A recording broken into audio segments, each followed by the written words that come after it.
Good morning. Good morning. Yes, come in. Have a seat. Good morning. It's a happy day. My name is Bob Shibley. I'm the Dean at the School of Architecture and Planning here at UVA. And it's my pleasure to sort of introduce you to the top end of a very large cast of characters who made today possible. We won't get to all of them, but we're going to get to many of them. And you'll begin to understand what a team sport making this great park is. As your MC, I'm intentionally not going to be able to acknowledge all of the dignitaries that are here because my staff thinks I'll miss some and then I'll be in trouble, so we're okay with that. I do want to acknowledge that both Mayor Brown and Governor Hochul very much wanted to be here for this special occasion, and neither are able to do so. Governor Hochul has been a great supporter of the project, but business keeps him from joining us today. Mayor Brown is currently in Washington, D.C., testifying before the U.S. House Committee on Financial Services. His topic is the future economic impact of the May 14th mass shooting at the Tops Market in East Buffalo.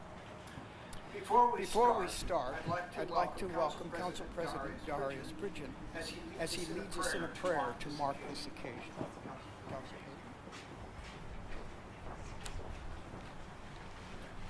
There is a scripture that is widely known that says this: The Lord is my shepherd, I shall not want.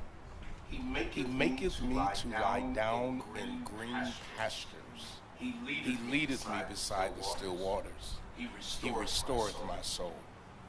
David, writer of this, one of the most quoted scriptures in the Bible, paints the picture of God being a shepherd and provides our needs. Quite appropriate for this setting today. The need David addresses first is for restoration, refurbishment, renewal of our souls, the seat of our emotion.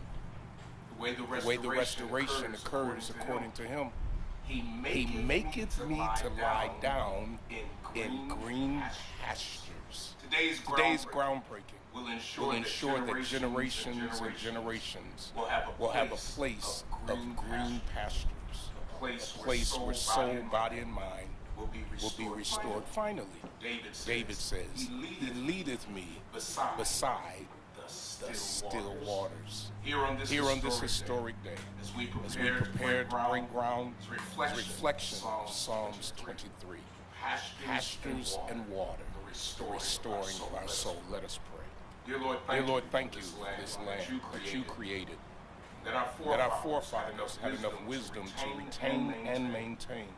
Thank you for the life and legacy of Mr. Wilson, for his wisdom, for his love, and for his caring heart. Thank you for those who have labored tirelessly to make today a reality. May this ground be more than a park. May it be a place of healing, of hope, of happiness. We bless these grounds now. We pray protection of those who will work on this monumental project. Thank you for these green pastures and still waters. Amen.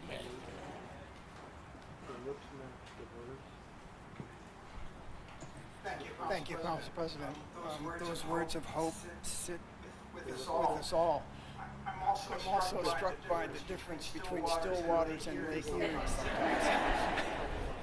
But we're prepared for that, which is part of the message today as well. You know, the importance of this place, and I get to have 2 or 3 minutes as preamble here, so forgive me for that. The importance of this place is the nexus of the Niagara Strait and Lake Erie. And it was thought to be important when Olmsted was it. That's why Front Park is where it is. And think of this as that's much wider expanse of engaged place with those still waters in Lake Erie. It's a fantastic and important site as we think about that nexus and the power of that nexus. All of the Great Lakes are draining into that last one. Most of the Great Lakes. So this centennial park is rich in history. It's connected to all sorts of neighborhood groups, cultural organizations, recreation and sports programs, and also attracts a lot of our organized park users. The fishermen and women, the runners and cyclists, the bird watchers, the storm gazers, playground lovers, and people who just want to hang out by the water, barbecue, and play music and have fun. More to come. When the Ralph C. Wilson Jr. Foundation and the city asked UB's School of Architecture and Planning and our UB Regional Institute to manage an engagement process for such a special place, we all took a deep breath. Because we know how important it is to acquire the ownership of a whole community, of a whole city and region in an investment like this, and to receive well the gift like this from the Ralph C. Wilson Jr. Foundation. We knew it was both an exciting opportunity and one that requires a complex and thoughtful approach, which we came to call the Imagining LaSalle Visioning Process. It's not our vision, it's not the Wilson vision, it's not the mayor's vision, it's all of our vision. It's an accumulation of thousands of voices into a clear statement of aspirations for this park. So we formed the LaSalle Park Focus Group to get to the kind of a sampling that we could consistently engage over the next 4 years. 22 members who represent the diverse and complex community affiliations of the park.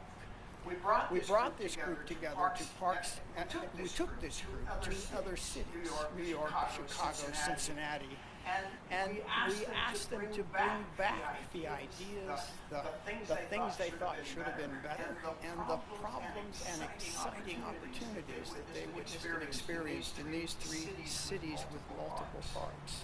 We visited 21 different parks. When the outstanding design team from Michael Van Valkenburg Associates came into the fold in 2019, they met a very sophisticated focus group and bunch of citizens who knew what they wanted and why.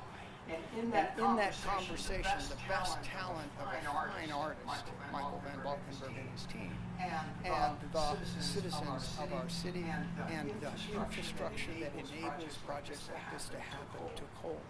We had a faculty team from UB, our School of Architecture and Planning, that looked at best practices in park management structure under the leadership of Professor Emmanuel Boama.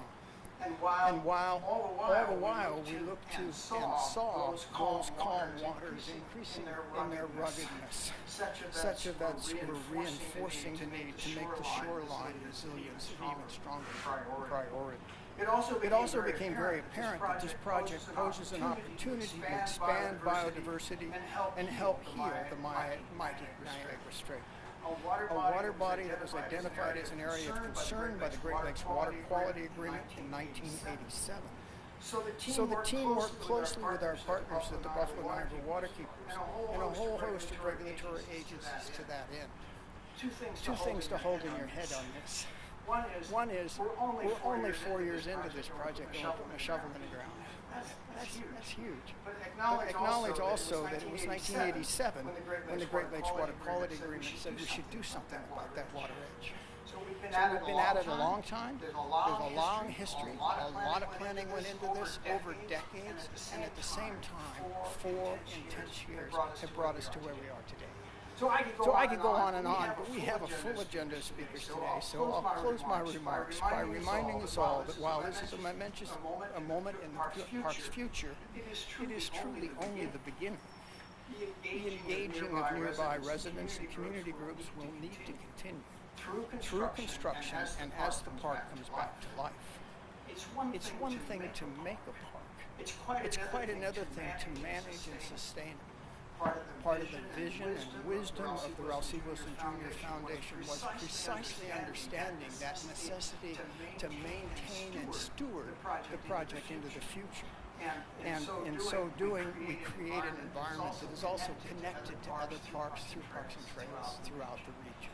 So the twofold piece in one sentence: new park, city trails and park systems across the state, all the way lake to lake, and all of that in the same sentence, the same gesture, putting even more of the city of Buffalo into a parks and trails system. So with that, I'd like to introduce the person who is the president of the newly formed conservancy, who will take that management task now through construction to operation and maintenance and care. I bring you Keith Belanger, president of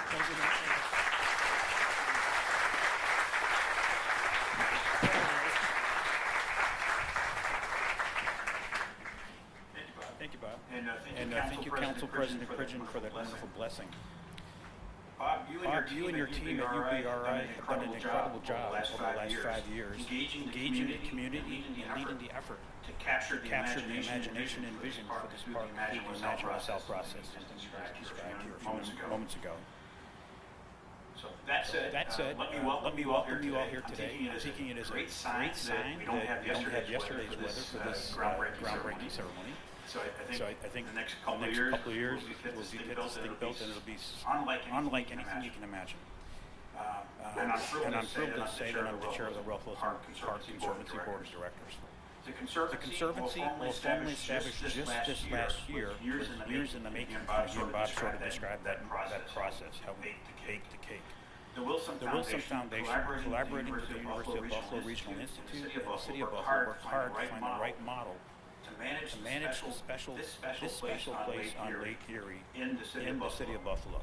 The Conservancy has been created for this purpose, is a not-for-profit organization that will work in partnership with the city to operate, maintain, and program the park, seeking to do so in a manner that fulfills the community expectations as established through the Imagine LaSalle process that Dean Shirley just walked us through. Since the creation of the Conservancy, we've been focused on the nuts and bolts of this work. We formed the 501c3, we've established a management agreement with the city that memorializes how we will collaborate on the management, operation, and program of the park. We developed the brand. You can see that on our shirts, hats,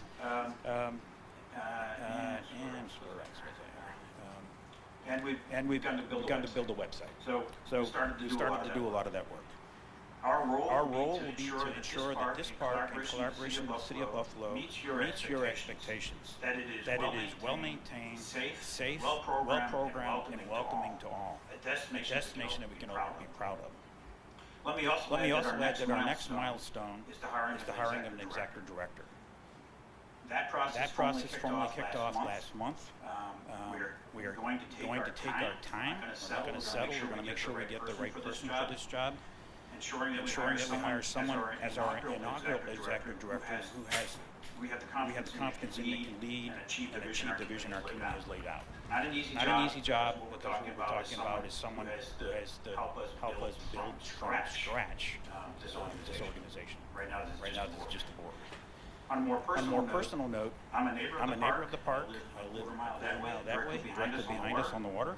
And I'm kind of a boat guy. I've spent a lot of time on the water. I've traveled the Great Lakes from Duluth to Chicago to Montreal. And I'm also on the board of Buffalo Niagara Watermen. So I'm especially pleased that we're going to be increasing access to the water and creating more resilient shoreline, which you'll hear more about in a few minutes. Now, I'd like to encourage my fellow Conservancy board members to just stand up here for a few seconds so I can introduce them. You already heard from Council President Pridgeon. Shortly you'll hear from Marnetta Malcolm, JJ Tai, Charlie Torres, Andy Rabb, Brendan Mahaffey, I think isn't here today. Douglas Jamal also I don't believe made it today. Your last name again. I wrote it down phonetically, but I can't remember. So. But she's a great guy. Bart Danner and Larry Quinn. This dedicated group of individuals has and will continue to work closely with the community that they represent. And believe me when I tell you that they too can't wait until we hire that executive director that I referred to earlier. Let me also add, and I guess Bob made mention of this, that there are several officials who were planning to be here this morning that couldn't make it, including Congressman Higgins, Mayor Brown, and Governor Hochul. as they work on the community's response, actually the country's response to the horrific domestic terror incident that took place in Buffalo 2 months ago. But I want you to know that each has played a critical role in getting us to where we are today. This incredible milestone, breaking ground on this once-in-a-lifetime investment in our parks, an investment that will pay dividends for generations to come. Thank you all again for coming today. Now it's time to get to work. Back to Bob.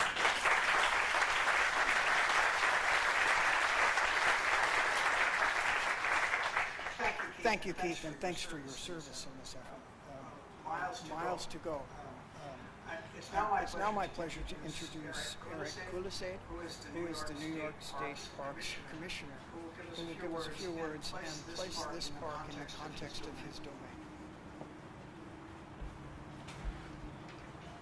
Thanks, Bob. I'm Malden from Hudson Valley, and my love affair with Buffalo sort of come later in life. And I'm lucky to sit in the front row and taking this backdrop. It's an exceptional view, and just imagine the photos that are going to be taken once this park is remastered. I think that's going to become an iconic view of Buffalo's downtown, just really emphasizing that connection between this park and the whole city, right? So my name is Eric Kulisade. It is my great honor to represent Governor Hochul today as we reach a major milestone in the redevelopment of this park and this amazing Buffalo waterfront. As the State Parks Commissioner, best job of the state government, I can vouch for that. There's nothing more gratifying than to see communities celebrating their public lands, especially here, where the Ralph Wilson Jr. Foundation and the people of Buffalo come together to build this wonderful and exclusive public space that we're going to be enjoying so soon. Congratulations on how far you've come. Thank you to the City of Buffalo. Sorry the mayor couldn't be here. Keith Belanger, right? And Dave Agner for inviting me to celebrate with you today. It's really an honor for me. Thank you also to Mary Wilson for carrying out your husband's incredible generosity here in so many public parks in this part of the world and also in southeastern Michigan. New York State has a proud tradition of supporting local and municipal park development. We strongly believe that the state's rich and diverse array of natural resources should be accessible to all. And public parks are an integral and vital part of all communities. They're the place where we gather, the place to come together. Certainly we all saw during the pandemic, unbelievable descent on our parks, right? A record visitation. The last 3 years have really demonstrated more than anything how important they are.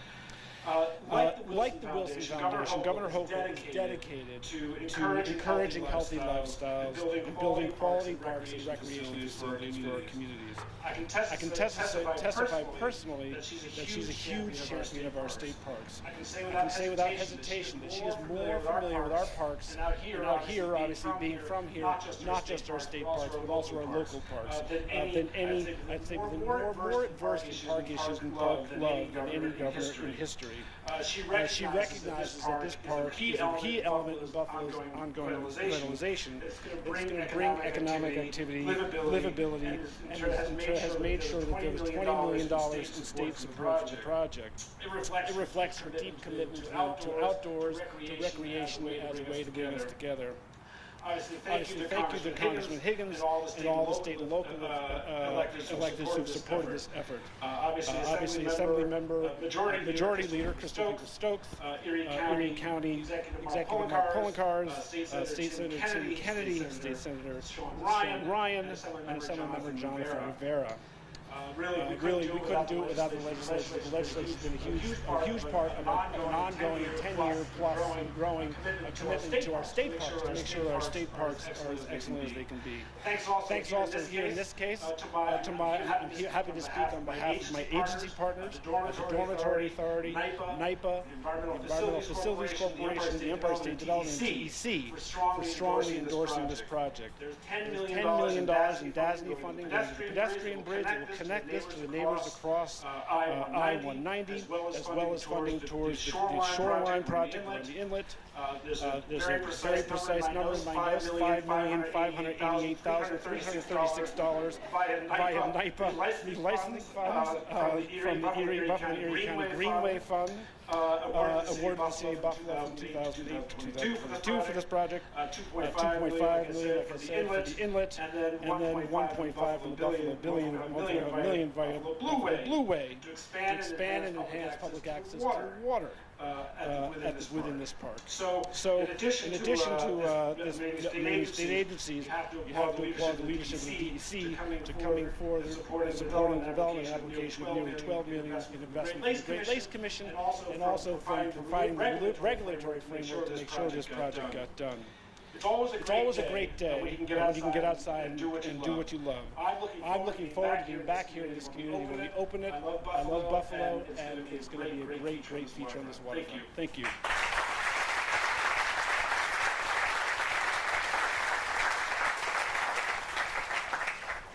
Thank you very much, Eric, and thank you for going down that list so now my staff can relax there. It's very helpful. It's my pleasure to say that, again, it takes a village, and the leadership that's come out of the mayor's office and the conduct of this investigation has been fantastic. Representing Mayor Brown today is Crystal Rodriguez-Dabney, who's the Deputy Mayor and Chief of Staff.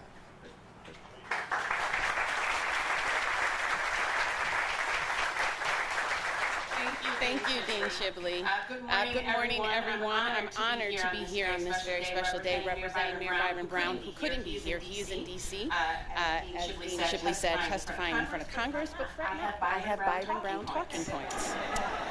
So, in October 2018, the Ralph C. Wilson Jr. Foundation announced it would invest $50 million in transforming LaSalle Park into a world-class waterfront destination by making the most of this one-of-a-kind setting. I'm told now that investment is now close to $80 million. Today's groundbreaking is a major milestone in this inclusive and transparent planning process to create Ralph Wilson Park, a people's park that will be enjoyed by the neighboring community and all Buffalo residents for generations to come. This pedestrian bridge will serve as a physical and as a symbolic tie to Buffalo's ethnically diverse West Buffalo neighborhoods, including thousands of immigrants and refugees who now call our city home. The Ralph C. Wilson Foundation touches thousands of lives on a daily basis here in Buffalo through youth sports, recreation, entrepreneurial and business support, mentorship, and through East Side Avenues, which is a collaborative of 15 philanthropies and banks that have raised millions for projects and initiatives to lift up East Buffalo. On behalf of the residents of the city of Buffalo and Mayor Byron Brown, I offer a heartfelt thank you to Mary Wilson and to the entire Wilson Foundation here with us today for their game-changing support of our people and our places. The mayor's administration has been intricately involved in the work that brings us here today. We have contributed more than $3 million towards the construction of the pedestrian bridge and will continue contributing. A special thank you to Gil Bain, who was selected as this project's construction manager. Once again, on behalf of Mayor Byron Brown, I'd like to recognize and thank the City of Buffalo's Division of Parks and Recreation and our Deputy Commissioner, Andy Rabb, is here with us today for his tireless work in the planning process and for his continuing role through this construction. I also want to thank the Buffalo Urban Development Corporation for its hands-on stewardship of this once-in-a-lifetime project, especially Rebecca Gandor, Butsy's Executive Vice President for Finance and Development, who has been a part of this project since its inception as the city's former Director of Development. I'd also like to recognize Antonio Parker, Butsy's Senior Project Manager. There are many departments, many city departments that are making this possible. I can't name all of them, but I do want to recognize the Department of Community Services and Recreational Programming, the Office of Strategic Planning, Division of Public Works and Streets, and the Buffalo Water Authority. I congratulate each and every one of you who worked so very hard to make sure this project will be an enduring example of what can be achieved by bringing people of different cultural and racial backgrounds together to create an amazing asset for this area, the entire city of Buffalo, for Western New York, and the state of New York. Thank you so much, and congratulations.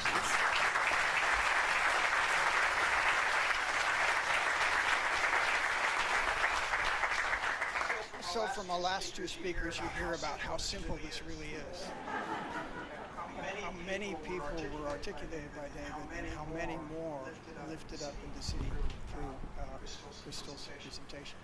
It's my pleasure now to take one close look at Becky Gamble, who was mentioned in your talk. Thank you. And Becky is the one who took vision with us and turned it into something step by step closer to reality. Becky?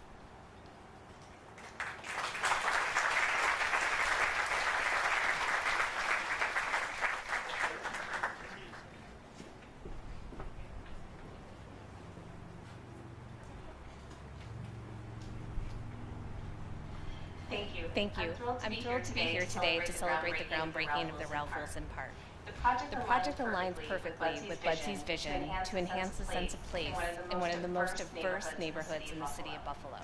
Since 2018, Budsy has served in a project management role for the transformation of LaSalle Park into Ralph Wilson Park. You may ask what that means. It's helping to guide and develop the processes for the park to become a success. I would like to recognize the Budsy Board of Directors, especially Mayor Brown and Downtown Committee Chair Brendan Mahaffey, who helped guide us through all of it. Budsy has been a part of the core team with the City of Buffalo, the Ralph Wilson Foundation, Gardner and Theobald, and since the start of the schematic design, which I learned what that means during this whole process, to construction documents, and ultimately to today. There were many Zoom meetings and screen shares that made today a reality. I want to say just how excited and proud the Buffalo Urban Development Corporation staff is to be a part of this, and we look forward to continuing to support all the efforts that go into making today a success. Thank you.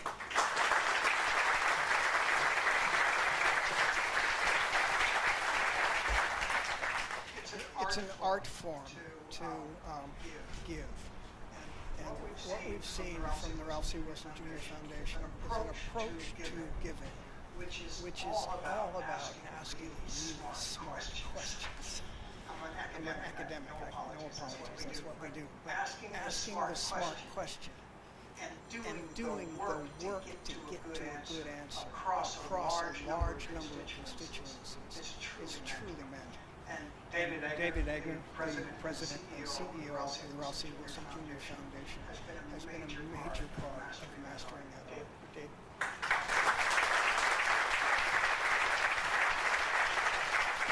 Great. Thanks so much, Bob. It was a cold October day when we sat just over here and announced $50 million to this park. And sitting with me on the stage were our trustees at the time. I wanted all of them to at least wave and we could acknowledge their leadership in moving this gift forward. In addition, Tina Stenhouse, who's on our program committee, and is Kwanzaa Humphrey here? Yes, she is Kwanzaa Humphrey, who's on our program committee, who's moved to Florida, where it's currently 273 degrees. And here we are in beautiful Buffalo. It's got to be great to have you back here, Kwanzaa. So October 2018 seems like eons ago, a pandemic and nearly 4 years ago. And what's happened in this space was made possible because of thousands of voices. Look at the schematics around you, the images. If those aren't enough, in the back there's a QR code you can shoot with your phone and get augmented reality to spin around the park and see where everything will go, what it will look like when it's complete. I encourage you to do that. It's really awe-inspiring. Groundbreakings are really a ritual of looking forward, things in the future. One of my assignments today is to look back a little bit and talk about the people and the places that from the places that made this possible. So let me just thank a few folks on the core team. They say you can tell the importance of a project by the number of speakers. Boy, is this an important project. First of all, the City of Buffalo, Mayor Brown and Crystal Rodriguez Dabney and Andy Rabb and Brandy Merriweather and Becky. This has been terrific to work with you all. Darius Pridgeon and the Common Council have been with us from the start, moving all the things through the city bureaucracy necessary to make this happen. Thank you so much, Council President Pridgeon. Of course, your team. Dean Shipley and the Reimagine LaSalle work that was done here, Laura Krabraw and Bart Roberts, that whole UBRI team that made this possible. Michael Van Valkenburg, the architect who's not able to be with us today, Paul Seck and Paloma Garcia from his team. They are the folks that took those thousands of voices and turned them into these terrific images and what will be this park. From the foundation, J.J. Ty, who's really been our general on this, and supported by Jim Boyle, our Vice President of Programs, with Margaret Zimmer, a former fellow. I saw Margaret here. Margaret, thanks for your early work in making this possible, and now Marissa Rossman, who's been so helpful through the work JJ's done. Great Lakes Commissioner Eric Ellis and Ryan Darton, the Great Lakes Commissioner Eric Ellis and Ryan Darton. The shoreline design work has been terrific, and the collaboration to raise money to do that shoreline has been just astonishing to me. So the beauty of this project is really around those thousands of voices. You can make a terrific park. You can have a world-class design person design it, but when the co-architects are the people that will use it, it makes a tremendous difference. So we really put $50 million on the table, not as a beginning, but as a stimulus, a rallying cry, if you will, for what this park can be. And boy, did you rally. This park is now turned into a $110 million capital investment with lots and lots of players. And when you look at the maintenance fund set aside, we'll be upwards of $150 million committed to this space and for the people of Buffalo for now and into the future. So I'm so grateful for Commissioner Sagos and the New York Department of Environmental Conservation and Jill Licka and the Buffalo Waterkeepers for the work they've done looking at climate change, shoreline resiliency, the bridge work. This has really become a series of projects that will be transformational on this site. Now, I didn't have the privilege of meeting Mr. Wilson. I've learned about him through the stories that our trustees have told me, particularly our four life trustees. And one thing they all said is that Mr. Wilson embraced the everyday difference maker. The people who participated in this process, the co-architects of this park, were everyday difference makers that have shaped the design. And I think Mr. Wilson would be very proud of the legacy that will be left behind because of their work and because of all of the people I've just named that have made this planning possible. So I know there's a lot more speakers, Bob. I can keep going, but I'm going to let you take it from here.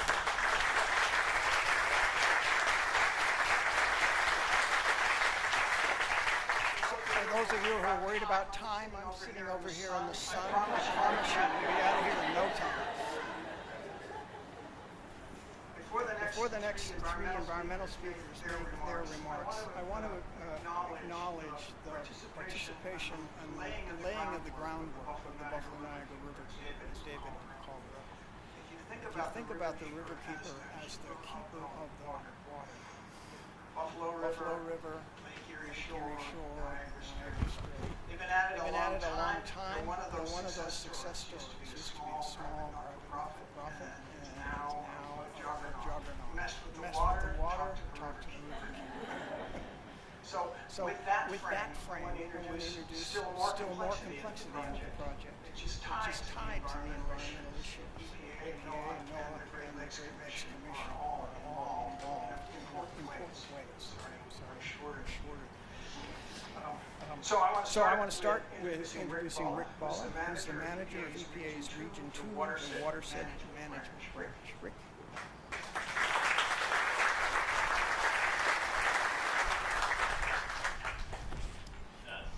Thank you, Dean Shipley. Good morning. It's a pleasure to be with all of you on such a joyful day for the city of Buffalo and the surrounding communities along Lake Erie and the Niagara River.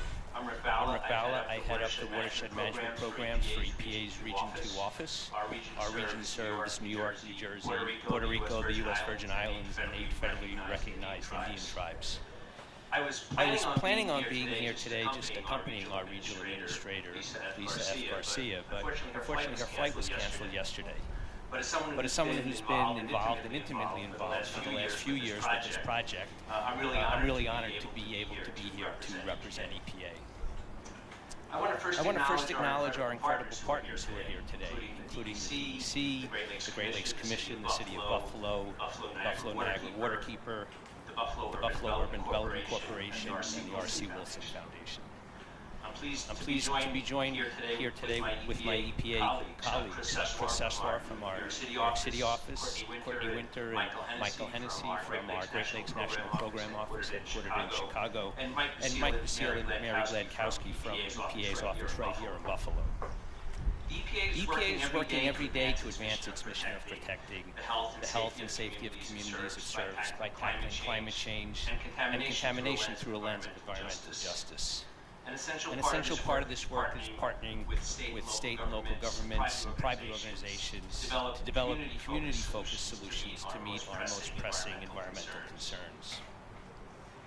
EPA is at the forefront of protecting the environment and ensuring our communities are clean and safe places to live, work, and recreate.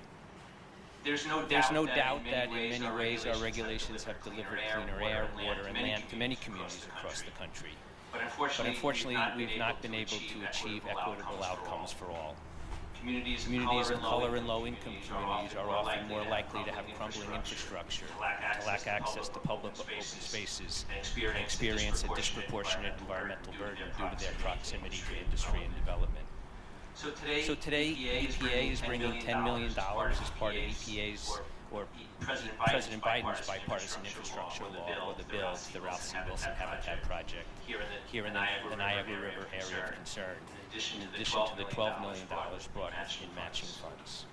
While this is a significant investment, this story does not begin here today, as EPA has been significantly involved in the Niagara River area of concern for many years. In 2010, under the Obama administration, EPA launched the Great Lakes Restoration Initiative, or the GLRI, and in the past dozen years, Congress has provided over $4 billion to address the most pressing environmental concerns in the Great Lakes. Under the bipartisan infrastructure law, an additional $1 billion in funding will be allocated over 5 years, specifically to the Great Lakes for restoration projects. So today's announcement is the result of substantial cooperation between the federal government, New York State, and local governments to address the long-standing needs of a community that has borne a disproportionate environmental burden for just far too long. As I mentioned, communities like this one bear a significant environmental burden due to proximity and to development and industry. And I remember this waterfront years ago. It was forgotten and provided little to no value to the people who live and work nearby. The poverty rate surrounding the park is 3 times the overall poverty rate of Erie County and is predominantly Latino. Currently, the surrounding community has little to no access to natural shoreline areas, but with today's announcement, we'll provide recreational and educational opportunities to a community that has historically lacked access to these amenities. This project was designed in collaboration with the nearby communities and benefits people and nature alike, enhancing habitat and increasing resiliency. The project softens the hard, artificial shoreline that could not support aquatic plants or animals, and it provides shallow water habitat that will resist storm damage. The project was not easy to design, in large part because of the large wave energy that the area endures. This project will also give back to the river by adding aquatic acres that weren't previously there. Today's announcement of federal, state, and local funding to the Niagara River areas of concern, in addition to the City of Buffalo providing the long-term maintenance to the project with the assistance of the Conservancy Group, will just help ensure that this community can finally ensure a clean and safe public space. I look forward to working alongside all the partners over the next years as we complete the critical work, which is really a victory for the City of Buffalo and the Niagara River areas of concern. Thank you very much.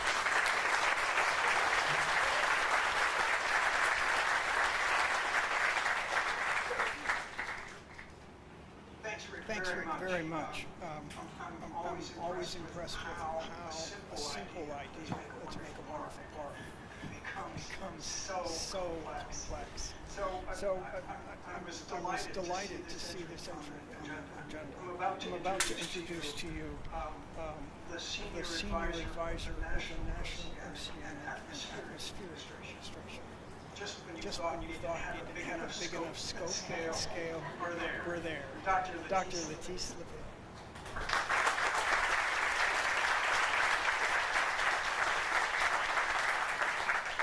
Thank you, everyone. I bring greetings from Dr. Rick Spinrad, who was unfortunately unable to make it. I am his senior advisor as the Undersecretary of Commerce for Oceans and Atmosphere. So yes, we just got bigger. And I also want to bring greetings from Janet Coit, who's the Noaa Fisheries Assistant Administrator and is acting as our Deputy Administrator. She's also traveling. We have lots of projects going on right now, so it's a pleasure for me to be here to celebrate with you today.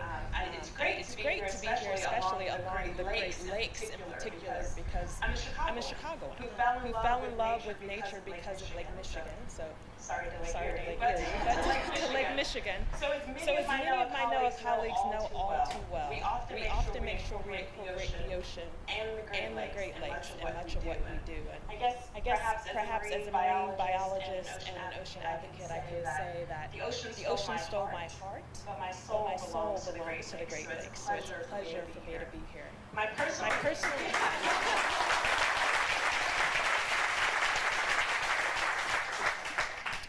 So my personal roots aside, I am honored to help celebrate this significant milestone for the Ralph C. Wilson Park and the Niagara River. This milestone shows the incredible progress that Noaa and all of our partners have made over several years to restore and improve coastal habitat along the river. So I'd like to recognize, as many of you have already done, and thank a few key organizations for their efforts in implementing this restoration work. They include the Great Lakes Commission, the Buffalo Urban Development Corporation, the City of Buffalo, the State of New York, the U.S. Environmental Protection Agency, the U.S. Army Corps of Engineers, and the Buffalo River Keeper, and of course many more, as you heard the list of all the layers and partners who have been a part of making this a reality. This project will create coastal wetland habitat in the area of the Niagara River that is predominantly hardened shoreline. The newly created wetland ecosystem will directly contribute to addressing the historic loss of fish and wildlife habitat in the Niagara River. It will also serve as a critical coastal resiliency function for the western New York region. The restored habitat features channels, habitat shelves, submerged and emergent aquatic vegetation, and fish structures that will have an immediate and direct benefit to fish and wildlife in the Niagara River. This includes a variety of native Great Lakes fish species such as walleye and northern pike, and other wildlife such as waterfowl. To date, Noaa has provided $2 million for engineering and design of the project and reconstruction work. Just yesterday, as you're hearing, we, in partnership with EPA, announced an additional $10 million of funding for construction as a kickoff for today. This funding will set the foundation for not only restoring habitat for fish and wildlife, but also creating jobs, stimulating local economies, and supporting recreational opportunities. These benefits not only align with Noaa's mission, but they are also consistent with the goals and principles of the Biden-Harris administration's America the Beautiful initiative. America the Beautiful is a locally led and nationally scaled 10-year effort to conserve, restore, and connect U.S. lands and waters to address climate change, the disappearance of nature, and as this project demonstrates, the inequitable access to outdoors. Finally, I would like to highlight the bipartisan infrastructure law, through which Noaa received nearly $3 billion over the next 5 years to make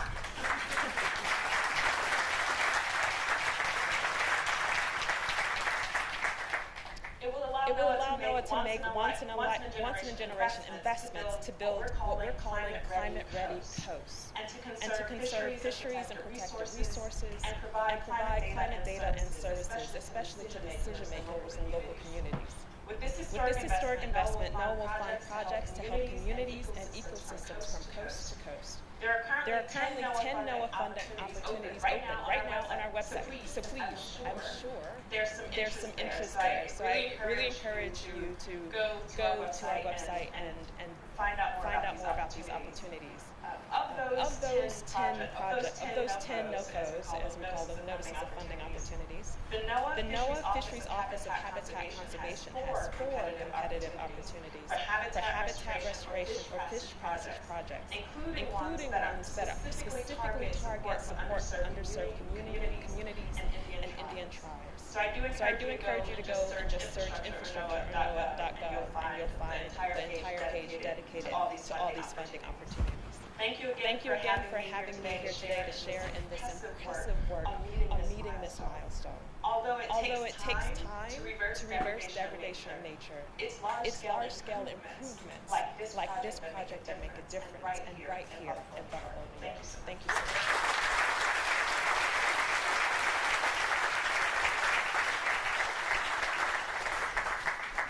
Thank you, Dr. LaFair. It's interesting to me now that we get to introduce Erica Jensen of the Great Lakes Commission, where Dr. LaFair's heart and soul is.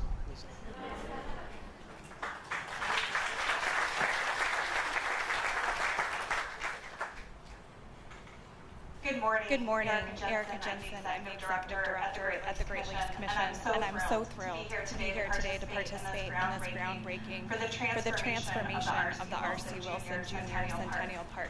The enhanced connection to the neighborhood and additional recreation opportunities that you've heard mentioned by previous speakers will ensure that this park is a true community asset for years to come. And I'm also pleased to share that by incorporating the shoreline naturalization and nearshore habitat restoration into the project, that this park will also provide flood resilience during high water events and will enhance the park's connection with the local ecosystem. For those of you who may not be familiar with the Great Lakes Commission, our agency is an interstate compact agency representing the 8 Great Lakes states on the U.S. side and the 2 Great Lakes St. Lawrence River Canadian provinces. Since 2019, we have been directly involved with habitat restorations here at this site, utilizing funding from a Noaa Great Lakes Commission partnership that brings many partners together to manage the engineering and design work for the shoreline restoration component of this project. The strong partnership between Noaa and the Great Lakes Commission has supported dozens of projects across the Great Lakes region over the last 15 years. And our partnership with Noaa is a unique and effective mechanism that allows key projects throughout the Great Lakes Basin to receive the critical funding that they need, while also maintaining necessary flexibility for changing needs and communications as these projects evolve. As of today, this project has received nearly $2.5 million, or to be exact, $2,487,052 through our Noaa Great Lakes Commission Regional Partnership. And we're excited, as you've heard mentioned earlier today, that a new Great Lakes Commission Noaa Regional Partnership has just been recommended for funding by Noaa Fisheries. And once finalized, that partnership should provide an additional $10 million for constructing the shoreline restoration currently envisioned. In addition to being an important component of the broader plan for this park, the shoreline and habitat restoration will help meet progress measures for the Great Lakes Restoration Initiative, or GLRI as it's commonly known, by restoring 6.5 acres of coastal wetlands and 2,500 feet of shoreline. It will also contribute directly to the eventual removal of the Niagara River from the list of Great Lakes areas of concern that you heard mentioned that was created in 1987. We know that GLRI investments like this one have a significant impact on local and regional economies. In fact, an independent economic study coordinated by the Great Lakes Commission demonstrated that for every dollar spent on a Great Lakes restoration project, it will produce an additional $3.35 in economic activity in the region. And this return on investment translates to meaningful benefits to communities where this restoration is occurring, including increased opportunities for recreation, increased property values, and keeping young talent local to the workforce. The Commission is proud to support restoration work at this site. Using the innovative design, the conditions at this site offer unique opportunity to take an eroding and failing seawall and turn it into resilient, high-quality fish and wildlife habitat that's accessible to all. We'll actually remove 2 acres of historic fill that were placed in the water over a century ago and return that area back to Lake Erie. To ensure our success and engagement of the many partners needed to make a project like this happen, the Great Lakes Commission facilitates a centralized core team to guide and implement and coordinate efforts.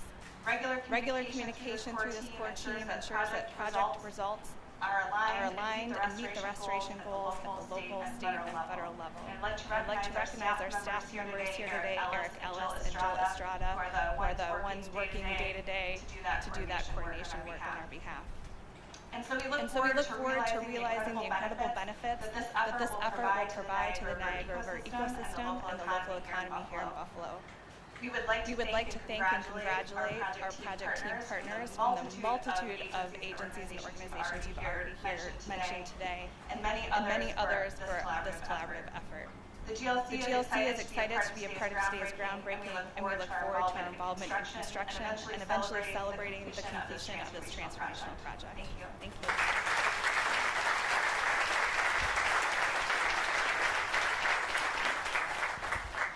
So I want to correct my quote. The ocean stole my heart, but the Great Lakes. So, but I want to say, deferring to our opening comments from Council President Bridget, that the heart follows the sun. Erica, thank you for your presentation. Again, you see the scope and scale of this. If you diagram today's speakers and said, here's your project, you would shoot yourself and go home. Really? But that's the scope of great work. And much of the work you're hearing now from the EPA, from the Great Lakes Commission, from Noaa, that work and the river people work is decades and decades. And why aren't we done? Because there's decades more to go. But every one of these projects, like this one, only 4 years in the making, get us one step at a time. Even as the So I thank you all for those presentations. It's now my pleasure to introduce some of the political frame that helps make every project in our region and state. And with that, I want to introduce New York Senator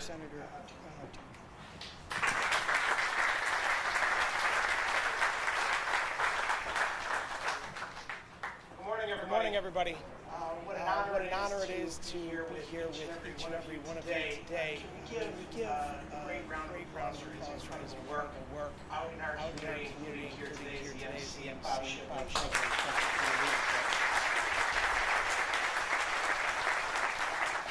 I want to recognize my colleagues in government as well. Bishop Pridgeon, always great to be with you. Obviously, Congressman Ryan Higgins is here with us in spirit while he's down in Washington doing his great work. Mayor, recognizing our community, the moment that we are all working through right now, healing and grieving and moving forward as a community, as well as my colleague, majority leader, Stokes. My friend and colleague in the Senate, Sean Ryan, Bill Conrad in the Assembly member Jonathan Rivera represents his community as well. Crystal Rodriguez, always wonderful to see you, Deputy Mayor, Commissioner, and so many others from the federal level, all the agencies who are hard, state level, and the community. Again, I want to recognize his administration for working so diligently and aggressively to meet a timeline to make sure that this vision moves forward. I'm honored to be here as not only a government community, was a resident of the city of Buffalo, father raising 3 kids in the city of Buffalo. Someone who's always down here on our shoreline as my kids are participating, rowing over at the West Side Rowing Club. To see this vision becoming a reality is really an inspiration. And none of us would be here today without the leadership and vision, the commitment to our community, the generosity Mary Wilson, and the great Ralph C. Wilson Jr. I really want to recognize you on behalf of the Growth community. you've done for us today, over many years, my childhood, all of our childhood, now into our adulthood, as we celebrate the great Buffalo Bills, now the Buffalo Bills, and that amazing legacy, continuing to give back to our community. Think about this. David recognized this earlier. $110 million being invested into the front yard of our Western New York community. The defining place of our entire community, Ralph Wilson Park, which is going to be the signatory park in our entire nation, and I believe in North America. It will rival any park in the world. It's going to be right here in the great city of Buffalo. It's an inspiring day. And we are so grateful and thankful for this moment. We thank God for giving us this moment and this day. What a beautiful day the Lord has made. David, Keith, let us rejoice and be glad in it. No doubt my mind is Frederick Law Olmsted. We celebrate 200 years since his birth this year. I believe in my heart of hearts that Frederick Law Olmsted and Ralph C. Wilson Jr. are up in heaven toasting us here today on this beautiful Buffalo Day. So thank you and congratulations to all of you that have helped make today a reality.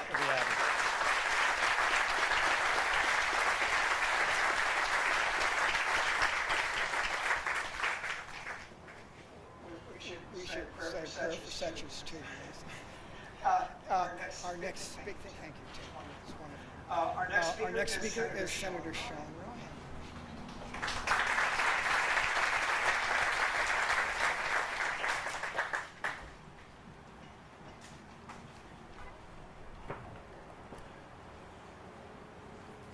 Complexity, right? But let's start with saying, holy cow, there's a lot going on in this park. I want to talk about two things: vision and planning. So for me, this park's always been the what-if park. You came down for a picnic, you'd say, what if there were more shelters, or what if they were connected, and what if there was more grills? You came down and went fishing and say, what if there was some inlets here? Wouldn't that be a better place? You come for a run or a bike ride, and you say, what if it wasn't just a flat topography? What if there was more trails? And most importantly, when you're down here with family, you say, what if there was bathrooms? So for a long time, we sort of accepted the what-ifs, right? And we love it because it's on the water, it's a respite, but boy, was it a blank canvas. And sometimes the vision comes from outside. So Ralph Wilson people came around and did an inventory of our parks. They came to this empty canvas and saw it for what it really was an empty canvas that we can take all the what-ifs and we can execute it and we can make it a whole lot better. And that's where we are. And so the first thanks is to the Wilson Foundation for providing us a vision that sometimes we can't see ourselves. It was too big of a project. It was too complex of a project. There was too many obstacles. But you folks provided vision, and I thank you for that. The second part is planning. In planning's it's always the bugaboo. And I measure a planning process by how many people call my office seeking meetings to say, what are they doing down there? We're boxed out of the process. Guess how many calls I got about this project complaining that people weren't involved in the project? Zero. And that's a real testament.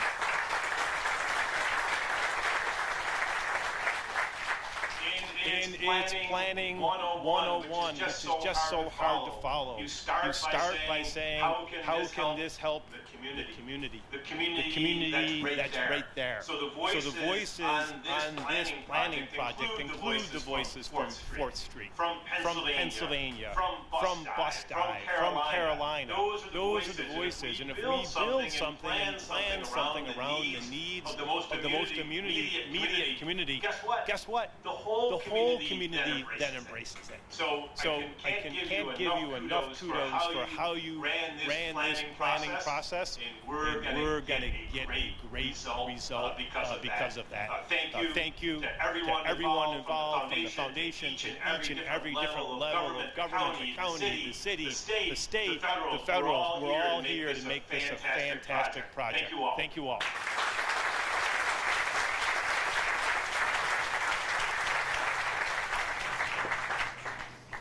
Thank you, Senator Ryan. We're now going to hear from a force of nature.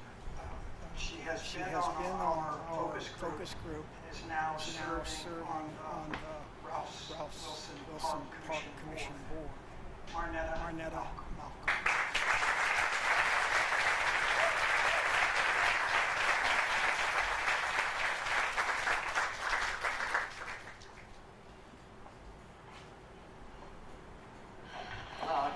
That's true. And I'll say it's true because I shouldn't be here. And I shouldn't be here because May, I'm trying not to get emotional, but May 22nd, right after what happened on Jefferson, I had a sudden cardiac arrest. And they said I was gone for 10 minutes. But please stand up because he saved my life. Stand up, please. He worked on me for 10 minutes. He broke my ribs. But he saved my life. So thank you. Forever Tied. So for those that don't know me, my name is Marnetta Malcolm, and we gave the Rick James celebration down here. It was called Buffalo Funk Fest, right at the amphitheater. So when I got the call in 2018 to be part of a focus group, it was really so close to the Funk Fest, and I'm like, are they trying to change things for me? Why are they calling me all of a sudden? But it was more than 20 of us here for that meeting, and they invited us to go to different cities to visit and tour different parks, and it was a wonderful experience. All right, we got a chance to see Chicago, me personally, Cincinnati, and they went to New York City. Then we came back, and we did not know what the focus group was even about. And I think maybe JJ, I think JJ and Andy are probably tired of me now, and maybe Carrie too, because I'm one of those ones that once you know me, I'll keep calling you or texting you or asking you over and over again, and I never forget anything. So I'm one of those as well. So they didn't tell me, because I probably wouldn't have kept that secret, that they were going to put $50 million in the park. That was a surprise. And for Buffalo, if you're used to hearing about projects, sometimes they start but they don't get completed, which would have been a problem here. I thought 50 was enough, right? Clearly it wasn't, especially as we got more involved in it. The one thing that they kept from that point till now is having the community engaged with this park. From meetings, even when the pandemic slowed everything down, we went into Zoom meetings, we talked to the community. This is a community park, and especially the amphitheater, who actually went away, but is back now because of community engagement. So what I'll say about this, from then to now, we will buffalo our way into making this the park that we dreamed of when we first came here in 2018. It will be generations from now. We want the engagement. We don't want it to stop here, and we need you to do it, and we need the community. So thank you. I am honored. JJ, thank you. Carrie, thank you. Andy, thank you. Mary Wilson, and the Ralph. It will now be known as the Ralph C. Wilson Park. I can't thank you enough for your generosity and the love shown for the city of Buffalo. Thank you so much.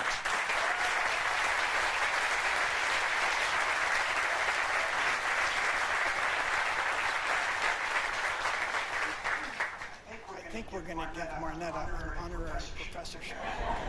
She has taught us so much in the last 3 years. And at the invitation to the newly found Ralph Wilson Park Commission. Conservancy. It's a C word. What I think is that we're all going to stay in school. That there is still so much more to learn about finishing, managing, and maintaining this park. But we need to move on and put a shovel in the ground soon. Before I introduce our final speaker for the day, I want to invite those of you with still voice left to come to an event here from 4 to 6, which is open to the public. It's a wider explanation of this material, and there's the opportunity to make comments and offer further insights into the next phases of the project. That door is open, it will remain open, and if you try to close it, talk to Marnette. So I also want to invite, at the conclusion of this, Mary will take us to the soil we will turn. And in that process, the featured speakers will have the first line of shovels, and then there'll be someone there marshaling many other shovel holders. I doubt that we'll get to 3,000 plus folks with shovels, but they all deserve a shovel. So if you want to go pick up a piece of dirt and move it, do it. Meanwhile, let me introduce the star of our show, Mary Wilson.